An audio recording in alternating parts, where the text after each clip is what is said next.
Okay, good afternoon and welcome back. We're back again with Dr. Robert Silverman today talking about methylation and histamine. So, likewise, always, if you have any questions, feel free to pop them in the question box and we'll attack those at the end. So, only thing for me to do is pass you over to Dr. Silverman. Thanks so much, Rob. I appreciate you. I appreciate Nutridyne, and I'm really happy to be here. And I want to thank everybody who's live for taking time out during the day of their busy schedule, and those who are recording. Again, if you have any questions, feel free to reach out to Rob. There's some of my information. I'll probably say it again when I end. Follow me on Facebook, Instagram, all that stuff. We cover a lot of things pertaining to products and formulas and pathways and health concerns on social media. And those who are watching live, I will spend some time at the end. If you have a couple of questions, love to answer the questions. So let's dig in. Methylation is the process of attaching a methyl group, which is a chemical unit containing one carbon atom and 4 hydrogen atoms, to natural chemicals in the body. Turning genes on and off by a DNA methylation is really a totally different subject. Methyl groups attach to receptor sites on histamine. Histamine is a chemical released by mast cells as part of an immediate allergic reaction, and other natural body chemicals such as hormones to break them down for removal from the body. Make note, when methylation is ineffective, these substances don't break down quickly, remain in the circulation longer than they should. When histamine, a chemical released by mast cells as a part of an allergic response, doesn't break down fast enough, it can cause mast cell activation syndrome, causing episodes of severe allergic symptoms in the absence of an allergic trigger. There are diets that have high histamine containing foods, and we'll go through them: alcohol, aged cheese, chickpeas, chocolate, and the like, that can affect methylation by using up methyl donors to help clear the histamine, leaving fewer donors for efficient methylation in the body. I'm really going to go over a lot of these different things, how to notice it. I do believe that methylation is a conversation piece. It is crucial. It's probably the #2 genetic variable that I would look for after APOE, or it's right there. I just think sometimes it gets a little confusion in the data, and hopefully I'm going to clear the smoke out of the room. Father of functional medicine, Dr. Jeff Bland. A disease is where you've been, function is where you're going. So let's get into this MTHFR linked to high histamine. MTHFR is methylfolate. MTHFR gene mutation is comprised of methylation.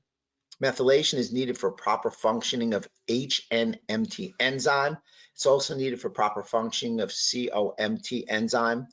So methylation and an insufficient methylation and MTHFR lacks enough methyls for the above enzymes, all leading to the buildup of histamine. With this particular webinar, I was even talking to Rob before, going to be rely very heavily on the slides because it's a tough subject, and I want everybody to be able to see what I'm saying. I literally recorded it, wrote down the salient points, and I'm reiterating it so everybody can, when they listen, they may want to read it without hearing me a second time, because again, there's a lot of data in here. Histamine increases estrogen.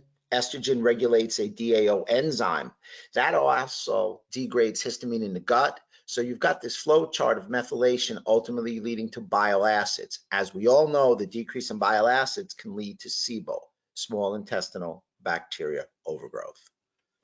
SIBO causes inflammation and histamine release in the small intestine. This enzyme DAO then becomes overworked. In comes HNMT. Without methylation, HNMT will not function optimally. In addition, insufficient methylfolate uses cholate, which is used for the remethylation of homocysteine. Now you have insufficient choline to make, ultimately, bile acids. So that's a histamine molecule, and I didn't want to go in tremendous detail. Just take a look at that. Histamine and inflammation. I'm all about inflammation. As I said multiple times over the course of the last 18 months when we've had webinars together, that I believe my mantra is to manage and modulate inflammation. Histamine production makes that mantra harder to attain. Most people are not aware that histamine actually facilitates intricate roles in 1, brain and neurotransmitter function, 2, digestion, 3, food allergies and intolerances, and 4, mental and behavioral disorders such as bipolar, OCD, ADHD, and actually even schizophrenia. Histamine induction. Histamine, hydrophilic vasoactive amine, plays an essential role in maintaining the health of the body. Defense against infection and trauma secretions, interesting. And lastly, the physiological process in various organs. These organs actually stimulate gastric secretions, regulate physiological function in the gut, and they act as a neurotransmitter for brain, spinal cord, and uterus. So many people are asking, since I do a lot of gut and gut to brain, they're asking about the neurotransmitters. This histamine induction is one of the hidden issues that damages that neurotransmitter. 93% of your neurotransmitters come from your gut, serotonin being one of the major players from your brain. This histamine is an issue because when you look at what we call the functional medicine model, that model is to get to root cause resolution. So you have the symptom of a gut problem and everybody throws their arms up and gets excited, as well as I do. But the real secret sauce is getting to that root cause resolution. Histamine induction is involved in 3 primary areas of the body: immune system function, digestion, brain nervous system. So the brain and nervous system is the neurotransmitters. It's intended to increase blood supply to a particular area and cause low-grade inflammation. There is a protective mechanism, and in that protective mechanism leads to various reactions in the body. The protective mechanism leads to these various reactions in the body, and its action is ultimately dependent on receptors that are attached. Travels through the bloodstream and can go anywhere, even the brain. Histamine signaling creates that enzyme, DAO, to assist in breaking down the histamines from food. Again, a lot going on here, guys. I do strongly recommend taking a listen and a run through on this, but I can tell you, since I've been addressing the histamine in general, the histamine in the gut, my clinical outcomes have improved dramatically. And that's what we're all trying to do. We're trying to learn some information, make some lifestyle changes within lifestyle, of course, supplements, and trying to help our patients through right now a tremendous time of need and stress. Body systems, body cells and systems. So now we're looking at intrinsic histamine, which is produced by the action of L-histine decarbylase on the amino acid L-histine using peroxyl 5-phosphate as a cofactor. Try and say that 3 times quickly. In these new cells, histine is converted to histamine.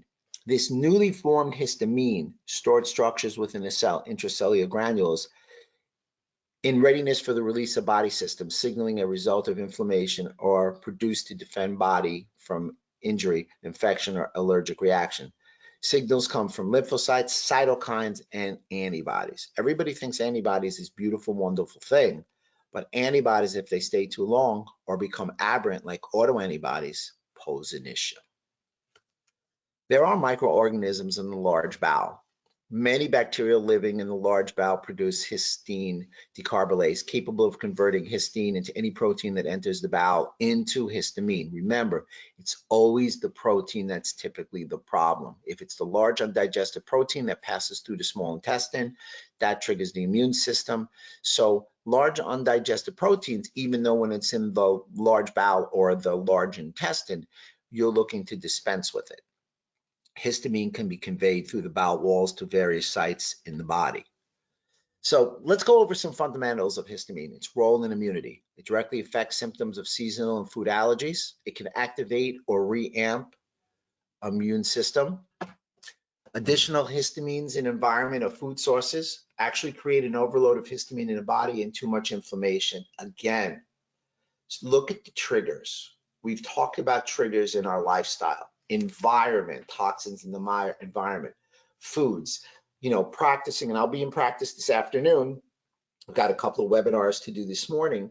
What you will see is when I make a mention of let's take away gluten, let's take away dairy, let's take away the food sensitivity. What amazes me is the look, well, do you really think it matters? I mean, we all know inherently that a good diet is healthy. We know it because if we had a child or a friend and we wanted to help them, we wouldn't find them lollipops and cotton candy. We'd find them, you know, some fruits, vegetables, and maybe a lean protein. Let's just say that.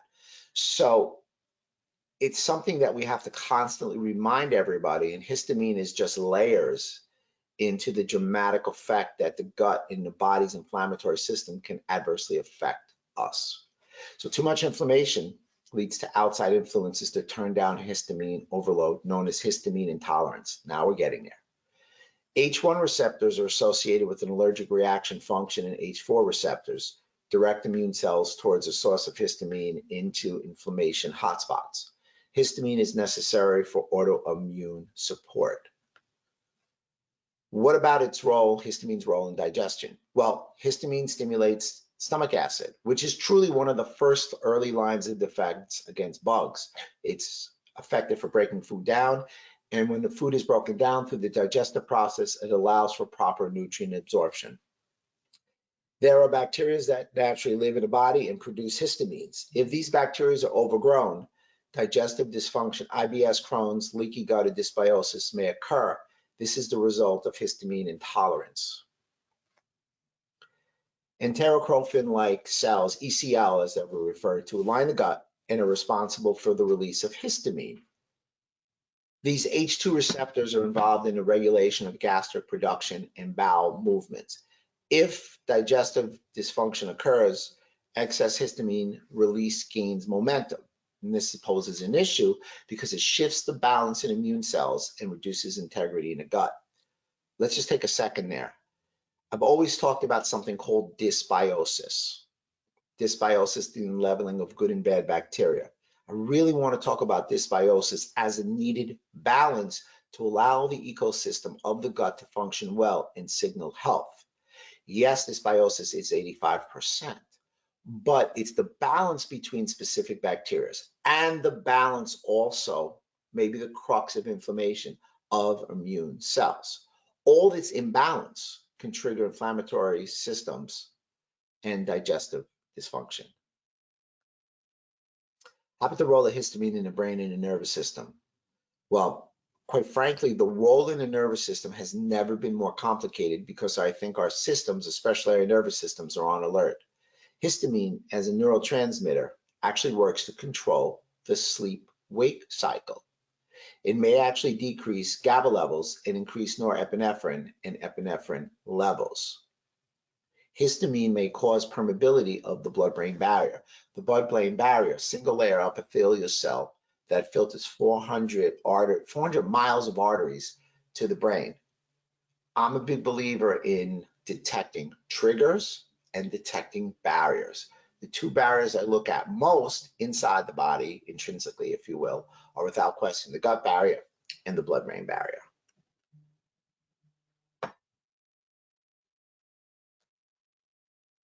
Also significantly influencing neuroendocrine control, including behavioral state, biological rhythms, energy metabolism, body temperature regulation, fluid balance, stress, and reproduction. Elevated histamine may affect thyroid function. Histamine may play a role in neurocognitive function as well. H3 receptors, primarily found in central and peripheral nervous systems, ultimately, excess histamine on the brain may lead to elevated chloride.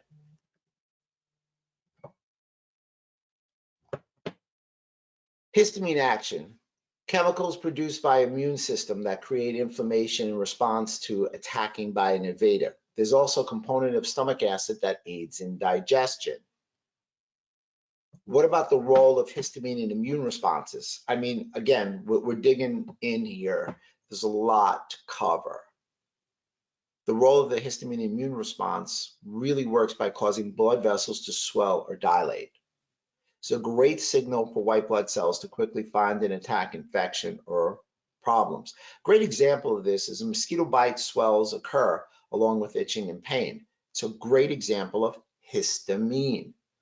So with reactants to allergens, environmental, and they prompt thin membranes in nose and throat to produce more mucus, instigating a runny nose, sneezing, itching, and cough-like allergies. The thing that I haven't been able to study, and I think it's the next step with this histamine, and this is just a thought-provoking question for everybody. Feel free to write in the panel or get back to us, is what's histamine's role in post-COVID or while you have COVID-19? I haven't done that, and I'm sitting here lecturing and saying to myself, this would be a great conversation piece, because we all know that the virus enters through the nose and it could mimic these type of allergens. Any of the systems, immune, stomach, or brain cells, can release histamine when the body demands it. So histamine has its place. The big problem is if the process shifts out of balance, too much histamine is released. It initiates inflammation by these allergies. The digestive dysfunction truly follows. IBS, irritable bowel syndrome, irritable bowel disease, dysbiosis, that unleaveling of good and bad bacteria, small intestinal bacterial overgrowth, which I believe is much more common than people test for, because the tests are not as accurate as we'd like them to be, and reduced gut integrity or increased intestinal permeability, and any body chemistry of functional imbalance. Remember, the body's all interconnected. Any kind of imbalance adversely affects the connection of the body systems. So to reduce effects of histamine intolerance, this is necessary for inflammatory responses to occur as soon as possible, and they should take action. Let's look at histamine breakdown. Two enzymes that control histamine breakdown. If either one of the enzymes isn't working well, histamine escalates dramatically in the body. So obviously we've got this overwrought of too much histamine. HNMT, histamine N-methyltransferase, is a main histamine degrading enzyme in the brain. HNMT breaks down histamine inside cells without being released into the bloodstream. HNMT also resides in the liver, the spleen, the gut, the prostate, ovaries, kidneys, and lungs. Continuing with that thought, HNMT breaks down histamine through the process of methylation. Therefore, individuals with high blood histamine are classified as undermethylators, and those with blood histamine are classified as overmethylators. And that's really where we want to go. Is somebody methylating too much, or are they undermethylating? And that's the idea of methylation in a very simplistic concept. All this may be other causes that contribute to undermethylation that can actually raise histamine levels. Reduction of DAO activity, elevation of histamine production, other sources of histamine intake like environment, food, etc. DAO, it's an enzyme primarily found in the gut, connective tissues, the placenta, and without question, the kidneys. DAO is released into the blood, impacts breaking down histamine found outside of cells. Lastly, DAO also promotes breaking down spermidine, which is biogenic amine. Spermidine may be the new hot supplement. You're going to see a lot of data on that coming out in the coming year and years. DAO deficiency may actually add to histamine intolerance and sensitivity. Only one of the many contributing factors to histamine intolerance. As we all know, there's a multitude of factors that contribute to histamine intolerance. DAO and HNMT enzymes break down histamine. However, there isn't a reliable test for measuring these two levels to date. So digging back in on these histamine receptors, histamine is released in the body upon mast cell degranulation, which may be received by one of the four receptors. We have an H1R all the way going through H4R. Most understood, or the best understood, are H1 and H2 receptor sites. H1, and let's break this down, let's get a little granular, if you will, are found throughout the body in the stomach muscle, vascular endothelial cells, heart, and central nervous system. So an H1 antagonist would be an antihistamine. Obviously, that's a pharmacological approach. H2R triggers gastric secretions of histamine to regulate HCl production. The H2 blockers are medications traditionally prescribed for acid reflux. H3R are found mainly in histamine-releasing nerve cells in the brain and enterochromaffin-like cells in the stomach. H3R prevents histamine release and may oppose activity of other histamine receptors. H3R also is known to promote sleep and helps reduce that itching that you get with that sort of allergic response. Adding to it, it's also found to lower acetylcholine, dopamine, serotonin, GABA, noradrenaline, and glutamate. Now, the H3 receptor, some people may like it. It actually promotes alcohol preference. It may make you want to, imbibe. H4 is found in the bone marrow and white blood cells. Therefore, it's also found in smaller amounts in the spleen, thymus, lung, small intestine, colon, and heart. One of the takeaways is the H3R prevents histamine release and may oppose activity of other histamine receptors. Again, we're talking about the concept in a body of balance.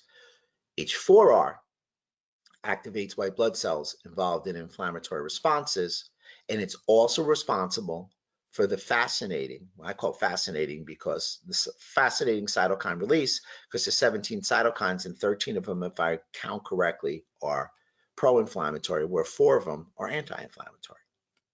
So here is a flow chart. Histamine functions in its degeneration or degranulation from the body. So here we have, once again, in a epigrammatic fashion, H1, small muscle and skin cells, vasodilation. H2, acid secretion, heart rate, muscle relaxation. H3, central nervous system, sleep, and behavior. And H4, mast cell productions, white blood cells, inflammatory response. So histine through HDC becomes histamine, and there's 2 breakoffs. You have your DAO, which is diamine oxidase, that functions outside cells in the bloodstream. And HNMT, histamine methyltransferase, functions inside the cells and inside the central nervous system. The histamine can function, chiropractors please, inside the central nervous system. You're now seeing a great example of how the biochemistry affects the central nervous system. How about histamine intolerance? What is it? Well, you're not sensitive to histamine, but an indication that the body has developed too much histamine is histamine intolerance. If you want to keep histamine in check, the body produces enzymes known as DAO that keep your histamine levels in check. If those enzymes are not sufficient, histamine will not break down properly, and excessive buildup in histamine intolerance takes place. So DAO enzymes are produced in the kidney, thymus, and the small intestine. Continuing with that idea, here's histamine intolerance pathway. Histamine travels throughout the bloodstream and can affect the gut, skin, brain, and cardiovascular system. It contributes to a wide range of symptoms, also making histamine intolerance very difficult to pinpoint and diagnose. So let's share and review some symptoms of histamine intolerance. Digestive dysfunction, like acid reflux, abdominal cramping, leaky gut, SIBO, nausea, vomiting, somebody doesn't have a gallbladder, fatty liver, headaches, migraines, and brain fog. So once again, you're seeing a symptom of histamine intolerance is a issue within the gut to brain axis. Some additional symptoms of histamine intolerance: nasal congestion, sneezing, difficulty breathing, fatigue, anxiety, irritability, tissue swelling, hypertension, irregular heartbeat, menstrual cycle abnormality, and severe cramping, difficulty in regulating a body temperature, possible thyroid dysfunction, skin rash, eczema, hives, and of course vertigo and dizziness. So let's take a moment Here is my supplements for histamine intolerance. They're pretty robust, if you will. So here we have Methyl Complete, 2 caps daily.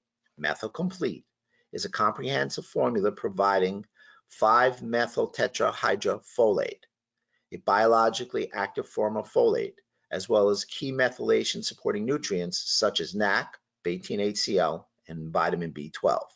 These nutrients work synergistically to encourage healthy homocysteine metabolism and a variety of other essential biological processes. So when you look at Methyl Complete supplementation, the research cited in the formula actually suggested that the nutrients in Methyl Complete play key roles in methylation process within the body, especially in the regeneration of methionine from homocysteine. Therefore, these nutrients help support a variety of biological processes that are vital to health and longevity. So this is a research-packed benefits of supplementation. You're going to see a supporting of methylation and homocysteine metabolism, cardiovascular support and energy production, cognitive function and healthy mood. It also helps promote healthy DNA and helps metabolize amino acids. Methyl support, and these are worth detailing because there's a lot of options within these to use. This is a go-to formula, not even just a go-to formula, it's a go-to protocol for me. Methyl support is a unique formula that contains the biologically active methylated form of folate, the L5-methyl tetrahydrofolate. It's a mouthful.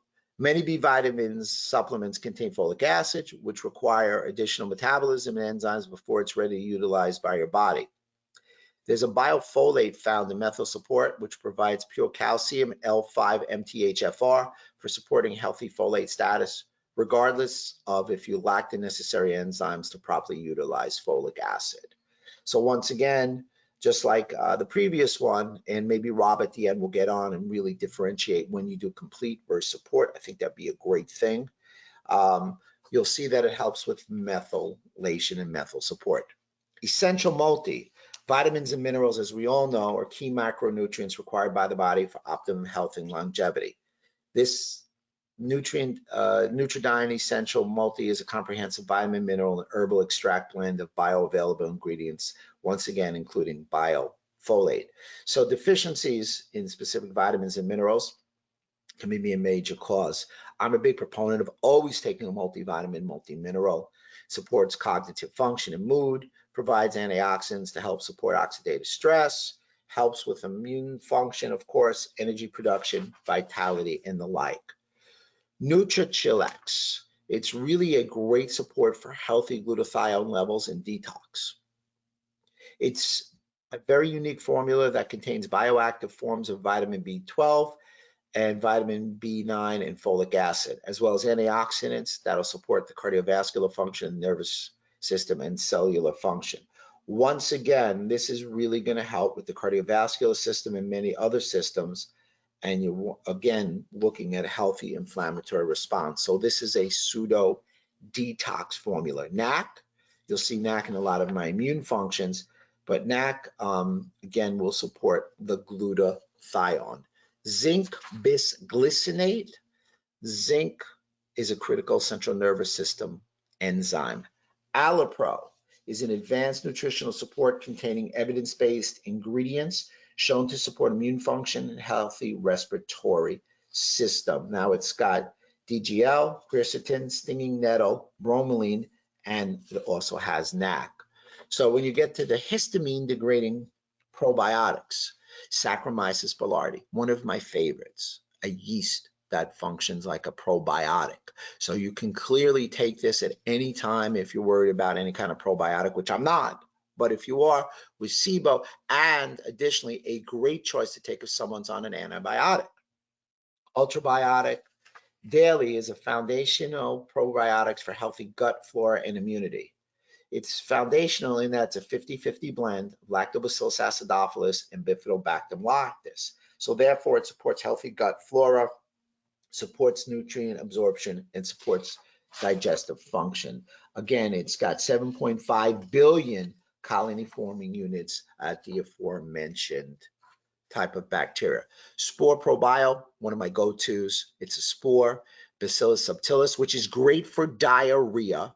It also has the perfect, or what I would say, the leading prebiotic in XOX, because XOX xylo-oligosaccharides is fabulous in that it allows at a low dose for feeding of the good bacteria. Therefore, there are no side effects from increasing your fiber. And it has a bacteriophage, which is a sniper for antibiotic resistant bacteria. So histamines, well, I should take a second and go, we're halfway there. Whew. So far, so good. Lot of stuff, lot of unpacking of information. That was a critical protocol. You'll find that and derivatives of that very useful in your office. Histamine, a web of connections. Histamine intolerance and the gut are interconnected. Gut health leads to the pack when it comes to overcoming histamine intolerance. If there's gut sensitivity, the rest of the body will suffer. Never forget the gut to brain connection. Brain and the gut develop in the same tissue in the fetus, as we know. A network of nerves and neurotransmitters in the tissue lining of the gut are directly linked to the brain. Emotions and feelings intimately are associated with bowel functions and digestive health. When we get excited, many times we have to use the laboratory.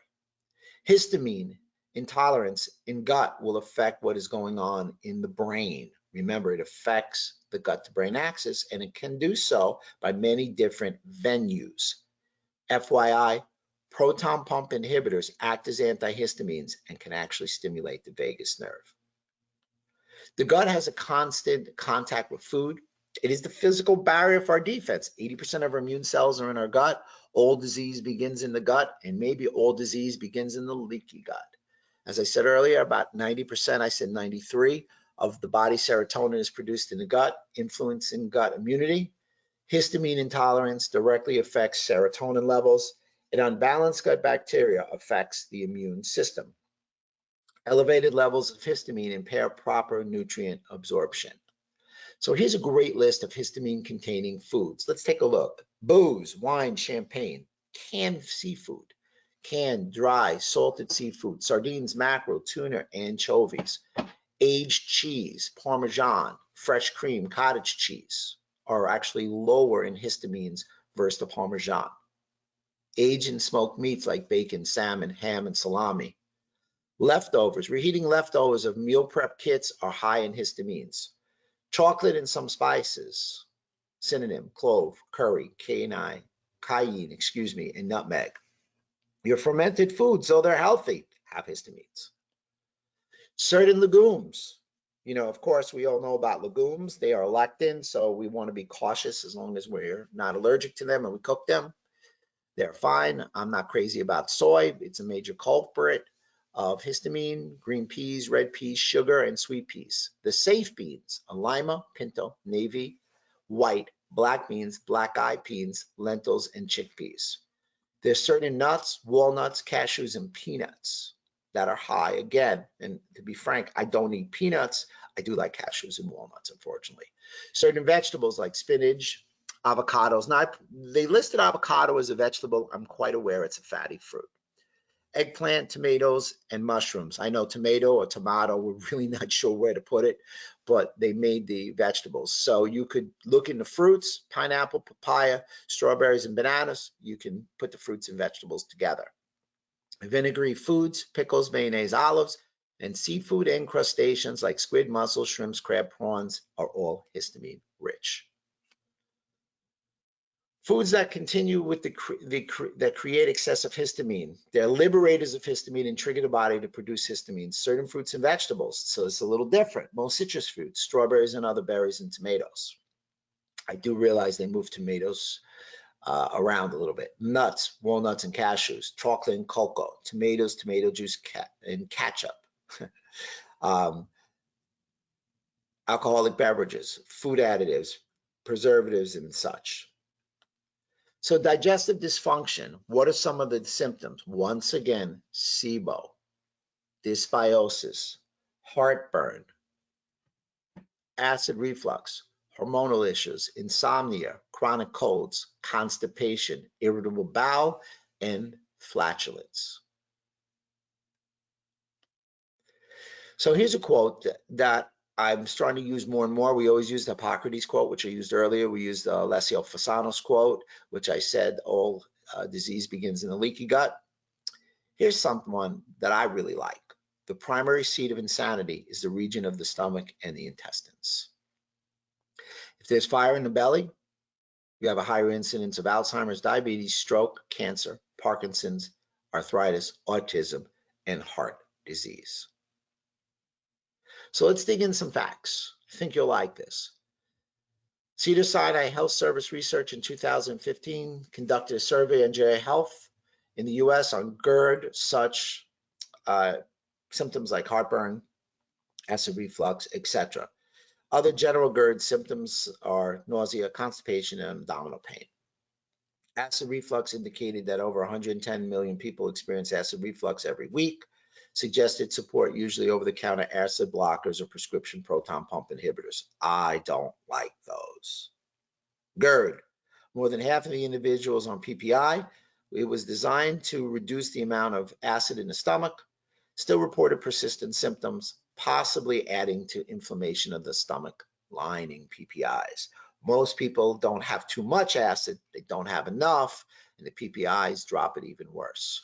So here's my, if you will, my Dr. Rob's GERD control gut protocol. So I'll run through it, and then I want to detail a little bit on the GI integrity and GI restore. So GI integrity, GI restore, 2 scoops, 1 scoop of each, 3 times a day for a month. Pro-resolving mediators, they allow for the resolution of inflammation. PRMs, 2 to 4 soft gels a day, or 2 soft gels 3 times a day. Nothing is like a pro-resolving mediator. Digestive Complete, it's stomach acids, pancreatic acids, and nutrients to help with bile flow, 2 caps per meal. Spectrum AR, so it's oregano oil. It clears out bad bacteria and pathogens in the airway, and like we talked about aspergillosis. So GI Restore, I'll hit that one first. Dynamic GI Restore is quite delicious, tastes really good. Very easily digestible blend for supporting gastrointestinal integrity and function. Dynamic GI Restore contains a comprehensive mix of amino acids, prebiotics, select macronutrients, and antioxidant compounds. Fortunately for everybody, please make note, gluten-free, non-GMO, low on a glycemic index, and low potential formula helping healthy gut flora and balance and intestinal barrier integrity. Supports GI integrity, healthy gut flora, healthy digestive function, immune function.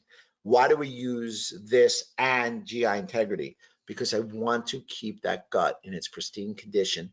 These formulas allow for the anti-inflammation in the area of the gut. So dynamic GI integrity is a little different. It's still a comprehensive nutritional formula designed to support optimum GI health and function. So one's more for permeability, so that's the integrity, and restore restores the structure. So Dr. Rob's GERD gut protocol. Continue with the facts. Excessive histamine is caused by several factors in the GI system. Low DAL levels, allergies, leaky gut, GI bleeding, histamine-rich foods, sugar, refined carbs, and SIBO. SIBO, leading culprit in histamine intolerance. SIBO, and we're going to dig into SIBO, overgrowth of good or bad bacteria in the small intestine, where there should be relatively few bacteria compared to the colon and the large intestine. Causes of SIBO, diets high in sugar, refined carbs, antibiotics, medications, anything that disrupts the delicate microbiome, any kind of physical obstruction such as abdominal scarring, surgeries, C-sections, or even Crohn's disease. SIBO is one of the leading causes in histamine intolerance. Constant inflammation in the gut leads to intestinal permeability, leaky gut. All of these relate to excessive histamine in the bloodstream and triggers inflammatory symptoms. I do see a question. I'm going to save a few minutes at the end for any questions that we have. So just hold tight. I promise I'll answer them. I just want to get through the deck if it's possible. I call this WOW, a real takeaway. 30 to 55% of people with digestive symptoms or conditions like IBS, IBD, and Crohn's disease have histamine intolerance. Histamine in the gut. tremendous web of connections: histamine intolerance, GI symptoms, gut imbalances and influences DAO levels, gut mast cell issues, SIBO dysbiosis, histamine intolerance, IBS, histamine intolerance, and the summary of key points. For me, Dr. Rob's take on histamine in gut health. I think that histamine is one of the most overlooked reasons for a leaky gut and SIBO. And initially we talk about the bacteria and some toxins, but we're not looking at our own hormones or own release of specific nutrients in the gut.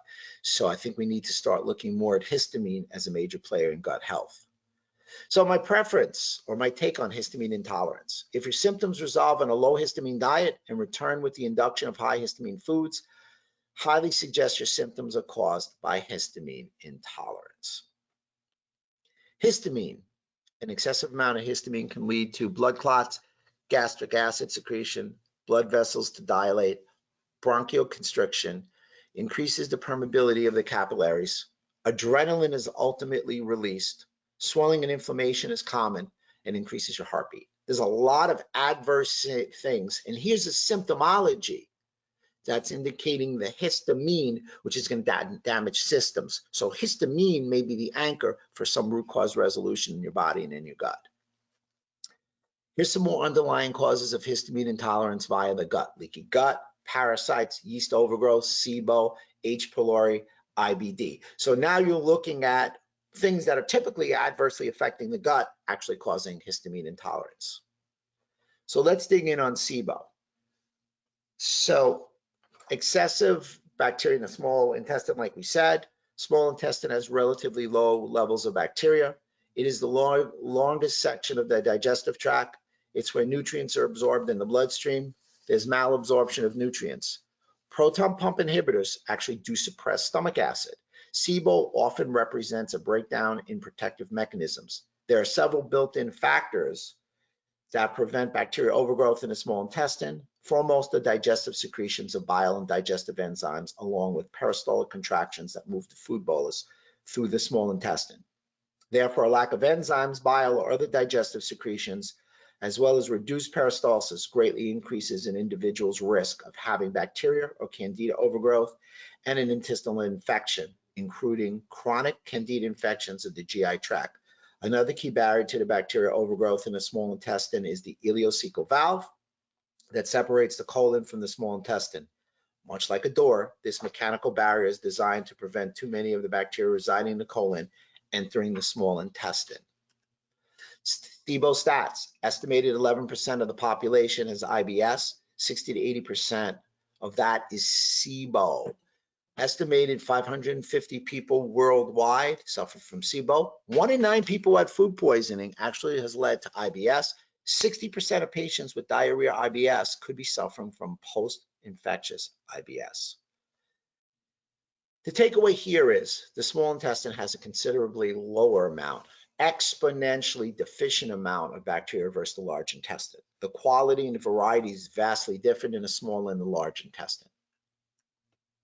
So if you want to prevent SIBO, if it's above the small intestine, add hydrochloric acid. If it's within the small intestine, pancreatic enzyme and bile acids prevent overgrowth, intact GI immune function. And if it's below the small intestine, ileocecal valve and MMC, migrating motor complex. SIBO has a tremendous recurrent rate that poses an issue, as does leaky gut. So patients with SIBO tend to have an altered secretory IgA values that demonstrate that SIBO directly alters the immune activity in the gut. IgA is an antibody playing a critical role in mucosal immunity and is produced in greater quantities than all other types of antibody combined. In its secretory form, secretory IgA is the main immunoglobulin found in mucus secretions and provides protection against potentially pathogenic microbes due to its ability to resist degeneration by enzymes and survive in harsh environments such as GI and respiratory tracts. Secretory IgA is the first line of defense against bacteria, food residues, yeast, parasites, and viruses, and imbalances which may provide the link between gut imbalances and systemic illness. So the more common tests are the hydrogen methane test, which is a common test of assessing SIBO. Hydrogen has a greater affiliation with diarrhea. Methane, if you blow methane, almost always associated with constipation. So migrating motor complex, MMC, I had said MMC before, it's two M's. I apologize for that mistake. I'll make note of making that change in the future. MMC functions to move contents from the stomach and the small intestine to the large intestine. Stimulated by fasting, inhibited by feeding. And that's really why intermittent fasting and time-restricted eating works so well, because you're fasting longer. It's allowing you to clear out your intestines. It's allowing you to clean your cells. MMC stops and resets when you eat, and the vagus nerve is essential for proper MMC. So breaking down this migrating motor complex, no motility contractions, 55% of total gastric cycle, phase 1. Phase 2, irregular low amplitude contractions that do not propel contents. 41% of gastric cycle, GI rumbling may be associated. Phase 3, also known as the activity front, contributes to 4% of the total gastric phase. Acts to sweep the luminal contents, stomach to duodenum, small intestine, into the colon. The secretory component, increased motility, increased acid and pepsin secretion, a dramatic pH change. Dysfunction or absence of phase 3 is typically associated with small intestinal bacteria overgrowth. So a lot of people have said probiotics for treating SIBO is a no bueno. Not correct. This study shows that a pooled analysis found probiotics were remarkably effective for the treatment of small intestinal bacteria overgrowth. A conclusion here that Asparlardi was a great choice for small intestinal bacteria overgrowth. SIBO, here's my phase 1 protocol. You're going to see a lot of different protocols. Here's the one that I use. Zinc carnosine. It is in one of the powders, GI Integrity.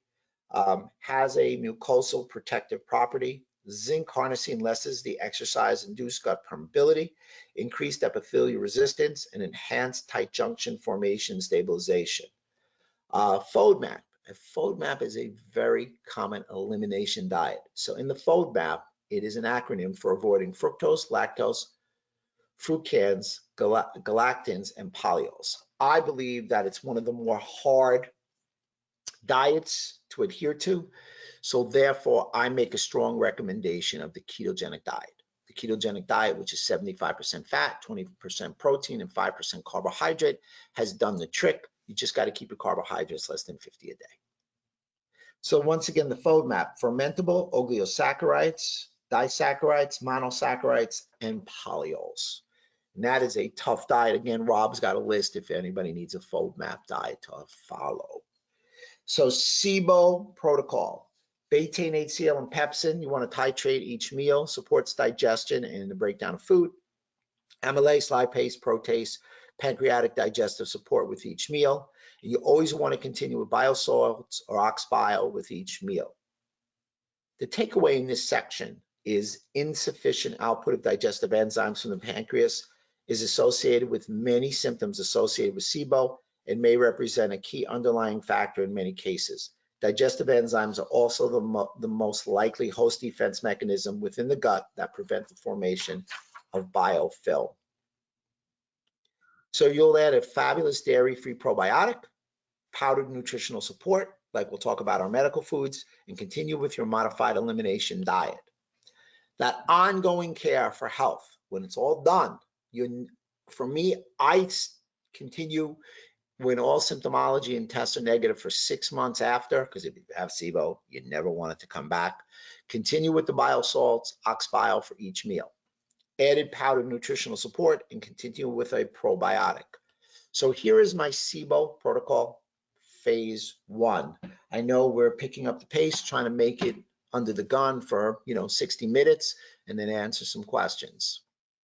Digestive complete, a full composite of digestive, pancreatic, and bile support. It is a 3 formula in 1, is one of my go-to products. Strongly recommend everybody keep it on their line. 2 caps twice a day, or 2 caps per meal. Spectrum AR, we talked about that before. Great choice for oregano oil, taking away the pathogens in the upper respiratory area. Berberine Pro, berberine, a beautiful herb that works with dysbiosis, your bowel area. Berberine works with several different systems in the body. Berberine, I usually titrate 3 months on, 1 month off. There you've got your Aspergillosis, of course, and your GI integrity, which we detailed previously. Phase 2, Digestive Complete, continue with Lipo Complex, Spore Probio, GI Restore, and Aspergillosis. Quite similar to phase 1 with subtle changes. Ongoing care, talked about that before, Digestive Complete, GI Restore, and your combination of the Spore Probio and ultrabiotic multi-strain. Here's a great study that talks about the effects of 4 probiotics on the symptoms of patients with IBS. The 4 probiotics were Aspergillosis, B. lactis, Lactobacillus acidophilus, L. plantarum. Check this out. If you took probiotics without SIBO, you had a 10.6% increase in outcome and symptomology. It's great. With SIBO, 71.3%. Take probiotics with SIBO. Benefits of probiotics as a takeaway were greater among patients with pro-inflammatory cytokine pattern in the duodenal fluid. This was, in 2018, the first study to demonstrate superior clinical efficacy of probiotics in patients with IBS who also had SIBO.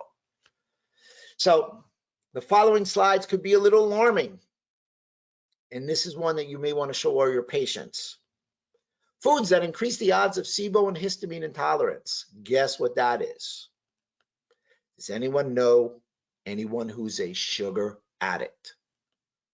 Toxic effects of sugar. Wow. I mean, we could do a webinar, spend an hour just on this.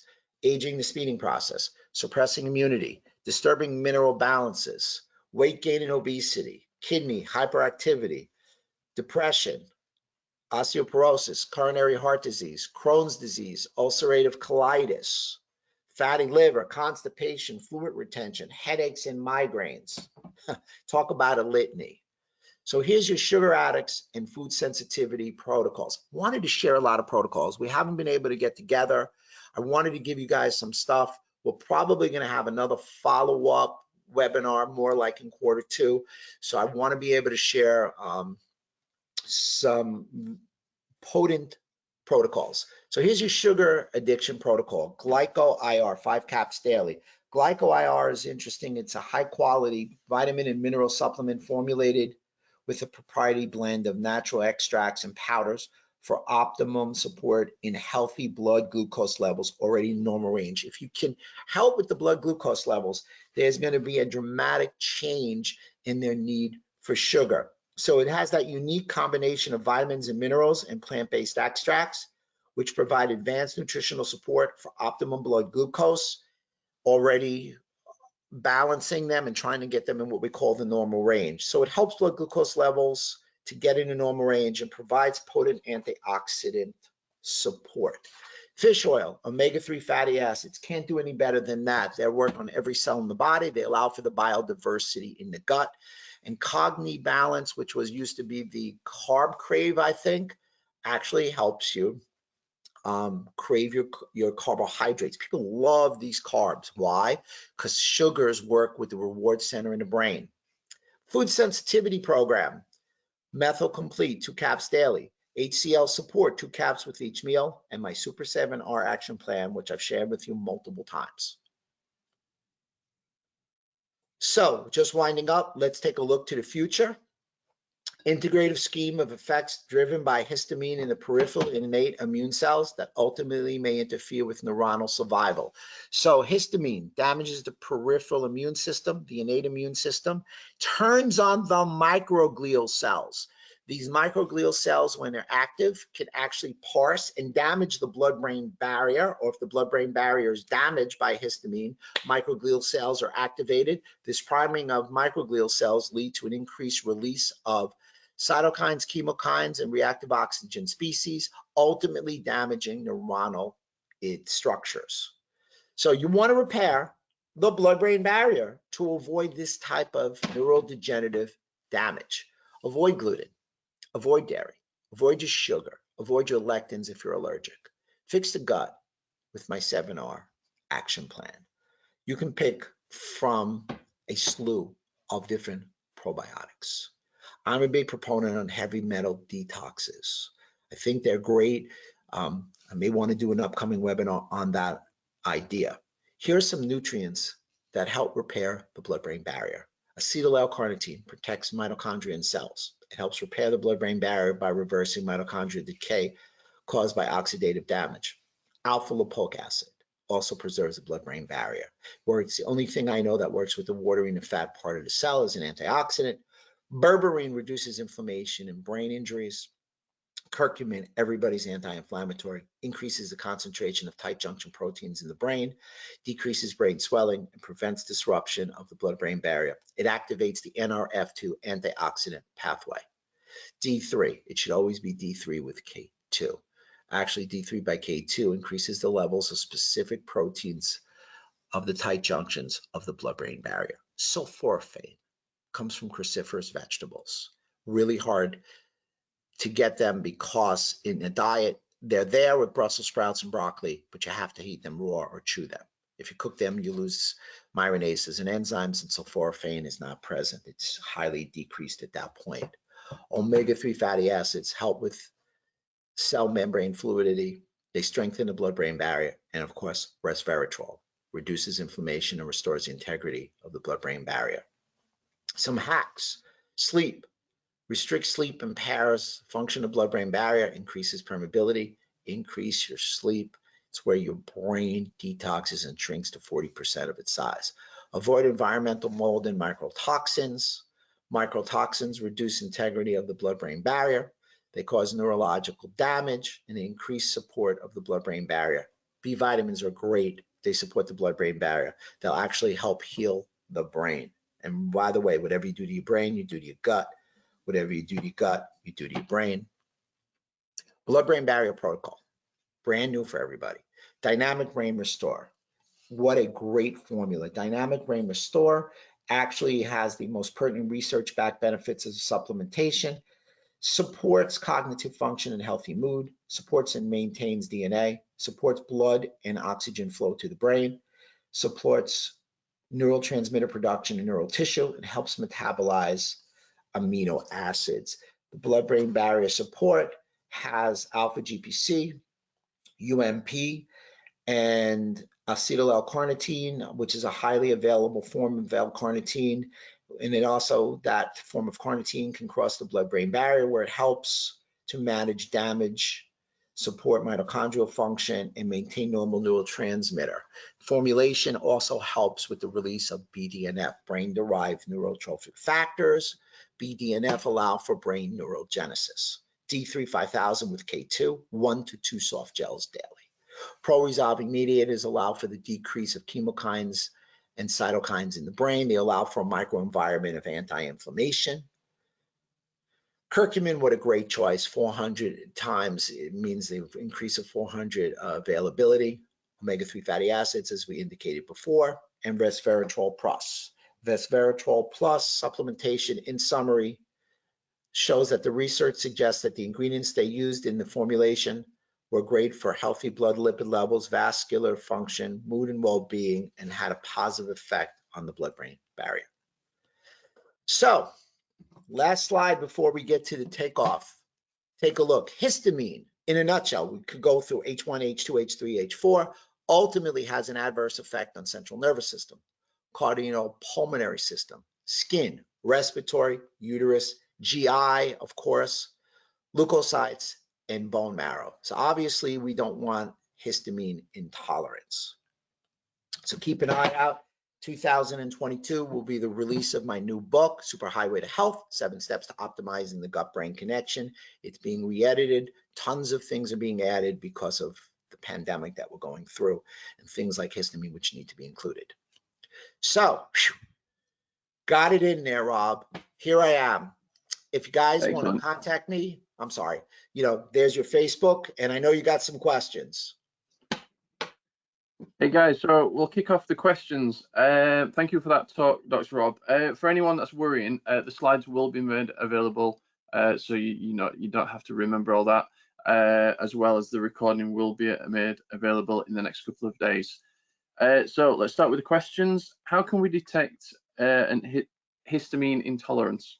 Great question. It seems to be one of the best ways to detect histamine intolerance is the symptomology.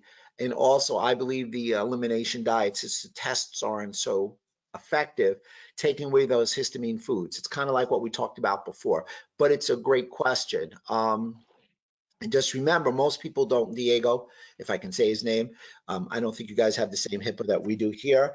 Doc, what you'll find out is that a lot of the symptomology leads to the systems, and then you got to delve in to get to the root cause resolution. And one of the greatest non-discussed questions is that histamine intolerance. Remove the foods.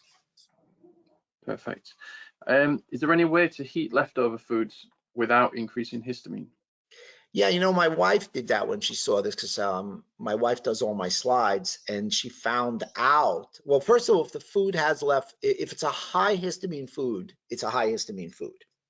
But if you're talking about foods that are lower, that'll release more, it's not obviously avoid the microwave. She's done it in the toaster oven. Cool. Next question, is MTHFR mutation a telltale sign of histamine intolerance?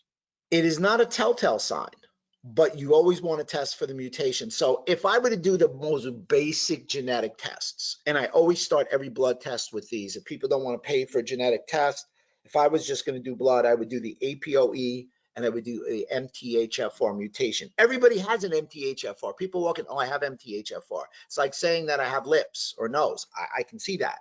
It's the mutation. No, but it leads to deeper investigation. Perfect. And in your experience, what percentage, if you can say, people have a MTHFR mutation? Is it high? Yeah, it's half. It's about half. Oh, wow. And more with women than men for whatever reason, at least in my office. Don't have it. Okay. I don't know why. Right, final question. Is there any connection with histamine intolerance and high zonulin levels? That's a great question. I would have to say yes, but I don't have data to indicate that. What I found, and let's back it up to the idea of leaky gut. So zonulin, when it's released, it's a protein structure. It's one of 40 that hold the tight junctions together. I would say without question that any kind of leaky gut is going to lead you down that slippery slope. The question is, did you get the histamine intolerance and then the leaky gut, or did the leaky gut lead to the histamine intolerance? Not really sure yet. Perfect. And that's it for the questions. So I'd like to thank everyone for joining us today. Dr. Rob, I'd like to thank you as well. I'm looking forward to what 2022 brings, and doing more collaborations with Nutridyne Europe and yourself. So having said that, thank you everyone again, and see you all soon.